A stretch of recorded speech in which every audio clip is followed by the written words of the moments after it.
guys, and welcome to my tutorial on how to properly set up and execute a push-up.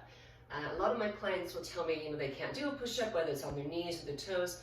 There is a push-up for every body.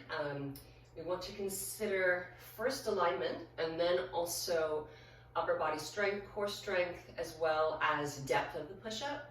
So when we're first starting, you might find that you're not going quite as low as maybe somebody else. We just want to make sure that we start off our technique and form properly before we get too far into it. Otherwise, we have to backtrack and correct some of those problems.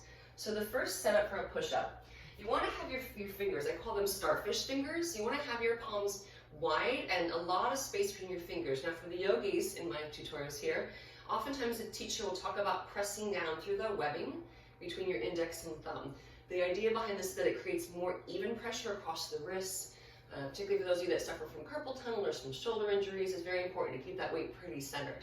So wide stance with your hands. Many push-ups are done a little bit wider than a yoga mat, for example. Wider stance with your hands is going to incorporate larger muscle groups. I typically find with my clients it's a bit easier when they take their hands further apart, palms in closer under the shoulders, more like a traditional yoga push-up with more of a tricep activation. Tends to be a little bit more challenging from what I experience. Now, I've been teaching for 22 years. I don't do the math.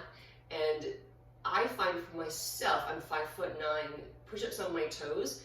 I can do a few of them, but I tend to be more successful on my knees. And that's just for me personally.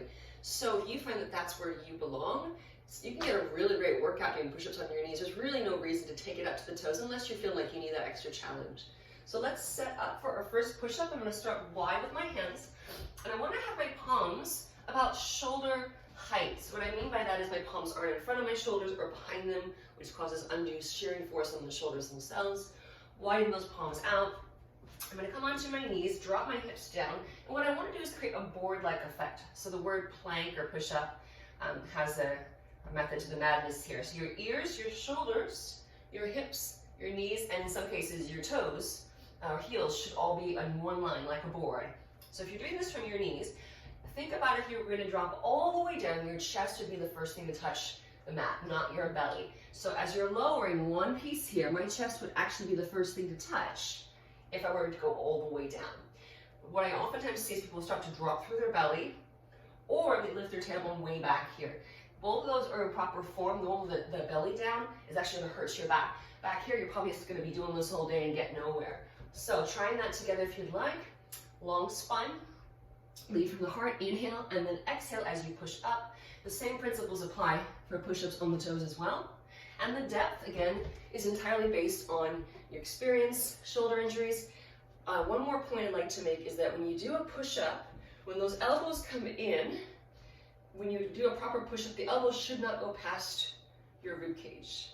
You'll see this in yoga when people do their chaturangas. They get really, really low to the ground, and it looks misleading like they're working harder. But what they've done is they've gone past that workload, and they've actually created shearing force onto their shoulders. So they're hovering from the ground, and they're just kind of in this really uncomfortable position, but you look like you're going really low. So consider that if you are going to be doing hovering or chaturangas, to get those elbows in here and go no lower than elbows past the ribs, just to keep the shoulders healthy.